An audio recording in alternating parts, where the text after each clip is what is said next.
वज़ीर-ए-आज़म इमरान खान के खिलाफ तहरीक अदम एतमाद पर हुकूमत इत्तेहादी भी कशमकश का शिकार है।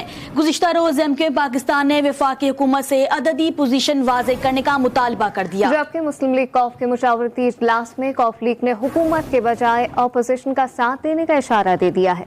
का साथ दें या ना दें, हुकूमत के इत्तेहादी भी कशमकश का शिकार दिखाई दे रहे हैं। ज़राए के मुताबिक एमक्यूएम पाकिस्तान के पास जब गवर्नर सिंध इमरान इस्माइल वज़ीर-ए-आज़म इमरान खान का पैगाम लेकर मुलाकात के लिए आए और बाज़ाब्ता तौर पर तहरीक अदम एतमाद में उनका साथ देने की दरख्वास्त की, तो कहा गया कि पीटीआई अपनी अददी पोजीशन वाज़ेह करे। एमक्यूएम पाकिस्तान की जानिब से वाज़ेह तौर पर कहा गया कि हम तो साथ खड़े हो जाएंगे। इंतशार आपकी सफ़ों में नजर आ रहा है। पाकिस्तान तहरीक इंसाफ की इत्तेहादी जमात मुस्लिम लीग काफ ने 2 रोज़ा मशावरती इजलास के बाद हुकूमत की बजाय अपोजिशन का साथ देने का इशारा दिया है। ज़राए का कहना है कि काफ लीग के ज्यादातर रहनुमा हुकूमती रवैये से नाला है। चौधरी परवेज इलाही ने अपोजिशन की जानिब झुकाव का इशारा देते हुए कहा कि अगर हिज़्ब इख्तिलाफ का साथ दिया तो वजारतों से मुस्ताफी होंगे। अपोजिशन से असम्बलियों की मुद्दत मुकम्मल होने पर इत्तफाक हुआ है, जबकि ये भी तय पाया कि स्पीकर असम्बली अपनी मुद्दत पूरी करेंगे।